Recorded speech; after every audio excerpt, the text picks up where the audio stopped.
Recently, during my quiet time, I have supplemented my scripture reading with a careful reading of a book by Oswald Sanders entitled The Incomparable Christ.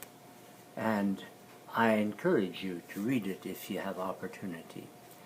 His insightful comments have been a rich source of blessing to me. In one chapter, for example, he pointed out that although we often focus on the deity or the divinity of Christ, the fact that he is God, at times we fail to appreciate his humanity. His humanity, as Sanders puts it, was real, not feigned. I must admit that although I believe in his humanity with all my heart and have deeply treasured some of its aspects, I had not realized to the fullest extent how important and precious it is. And I'd like to share with you some of these truths. It's a truth that has been disputed by many throughout the history of the church. But denial of this doctrine has always been considered to be heresy by the church. And indeed, the Apostle John clearly teaches in his first epistle that every spirit that confesses that Jesus has come in the flesh, or that Jesus is really man, is from God. And every spirit that does not confess that Jesus has come in the flesh is not from God. In other words, the believing in the humanity of Jesus is a touchstone of orthodoxy. Its denial is sheer proof of heresy. And I'm sure all of you have been taught that the New Testament has many proofs of his humanity. He hungered, he experienced thirst, weariness, emotions. His humanity was real.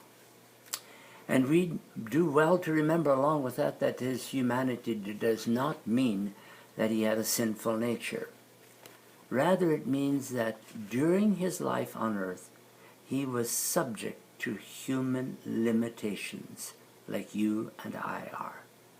He didn't live his earthly life as a camouflaged divine being. He didn't rely on his divinity to meet his own physical needs of thirst, of food. He didn't rely on his divine being for victory over sin. It's as a genuine man that he was tempted by Satan. And he had the victory by using the resources that are available to you and me when we as human beings are tempted by Satan. How did he maintain his spiritual life? Well, as we watch that, we see that the exercise of his spiritual life didn't flow out of his divinity. As a man, he needed to maintain communion with his Father. And often we find him alone praying and in fellowship with his Father, just as you and I need to have fellowship with the Father, so did he. And when he went to the cross, it was as a man that he went. He suffered human pain, human agony, human death. He was God and he could have been exempted from such, but if he had not suffered that, we wouldn't be able to read that he bore our grief and carried our sorrows. Death, physical death, was meant for you and me. He bore the full brunt of it in his humanity, not in his divinity. He was made to be sin for us. His sacrifice was a genuine human sacrifice. It was also as a man, and here's where things get so exciting, it was also as a man that he rose from the dead. Had his resurrection been as a divine being, you and I would have no assurance that it is possible for a human being to be resurrected. He is the living proof that human beings can be resurrected.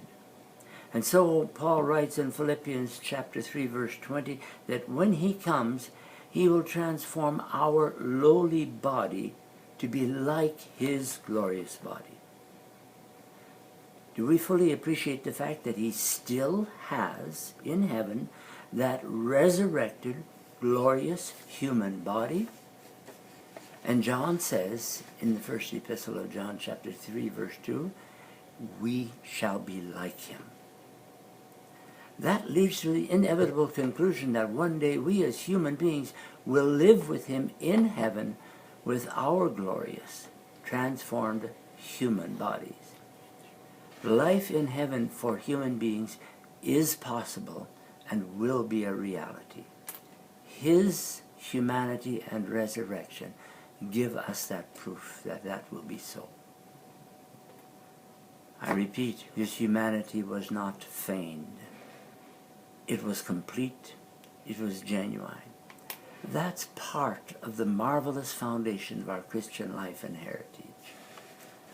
Join with me in marveling at that truth, in rejoicing in it, in worshiping him, the only God-man in the whole universe.